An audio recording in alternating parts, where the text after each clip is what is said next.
Hey guys, and welcome to Tantrum House Studio 3. I'm Will Meadows. And I'm Sara Meadows, and today we're looking at the game MOA from APE Games.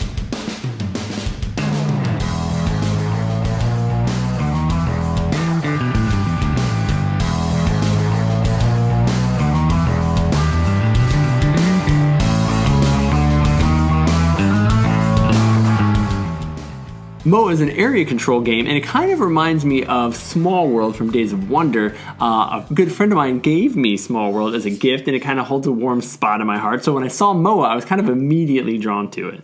Yeah, MOA is from designer Martin Wallace, and it's a 2 to 5 player card playing and area control game where players are trying to earn victory points over 2 different periods to prove their dominance. At the beginning of the game, 14 terrain cards are randomly pulled from the deck and laid out. The mammal cards are placed to the side of the board. 12 leader tiles are placed out randomly, 1 on each territory. The volcano token is placed at 0, and the Karakia tiles are laid out. Each player is given a starting hand of 9 cards and a set of bird and leader tokens. The start player is chosen, and then you're ready to begin. Both rounds of the game consist of 7 turns, and at the start of each turn, 2 terrain cards are flipped over. The cards may add new mammals to the board, may cause certain mammals to attack, or may move the volcano up the track. Whatever terrain cards show will determine what areas of the board you are allowed to place your birds for that turn. Players then use the cards in their hand to take actions. They can add a specific number of birds to a territory, they can pay 2 honor to add a leader to a territory they control, or they can purchase tiles which grant them a number of different abilities.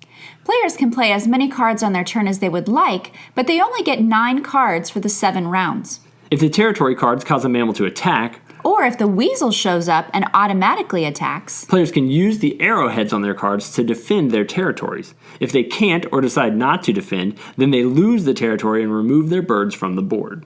After each turn, the start player token moves to the next player, new terrain cards are flipped over, and the game continues until all 14 terrain cards have been flipped. Then, mid-game scoring is recorded, a new terrain deck is added, and 7 more rounds are played before the end of the game.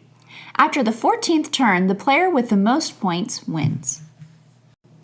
So that's a super quick overview of the game. We didn't even touch on any of the strategy. There are a lot of other parts of the game that we didn't cover, like you can add strongholds to your property to keep mammals from even coming in, and there are ways for you to sell your property to the mammals, which is a really dirty move. Not really, but in the game, if you know you're not going to have enough people on that territory to collect first or second set of victory points, then you can sell out to the mammals and collect victory points that way. There's just lots and lots of additional things going on in the game. Yeah, we didn't even cover the Karakia tiles, which allow you to do things that aren't other normal rules in the game. Yeah, needless to say, it's rich and it's deep and there's lots of choices on every turn.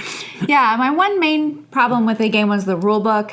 It was laid out where the cards are explained first and then it gets into gameplay. Some people enjoy that way better, so... Yeah, and there's like cheat sheet tiles that help you out, but they're so wordy that it takes you like 10 minutes to read through them. But once you do get the gist of the game, it's really a good game. It moves at a pretty good pace too. One of the things that I liked is that when those 2 territory cards come out, it kind of limits what your options are for the turn. So that kind of helps you like not have, as much AP because you don't get paralyzed by, like any place on the board. You've got a couple specific places. Then that kind of determines what your cards are good at for that turn and whether you're going to save them because you can run out of cards before the round is over. So there's just a lot of really enjoyable different things going on. Yeah, something else I enjoyed is that I have never really studied the backstory of the settling of New Zealand, and so this game is an overview of what happened with the new settlers coming in and meeting up with the Aborigines. Yeah, they've got some interesting history tidbits in there, and then of course the artwork for it is just really cool. I mentioned before that I feel like it looks a little bit like Small World, especially the board art.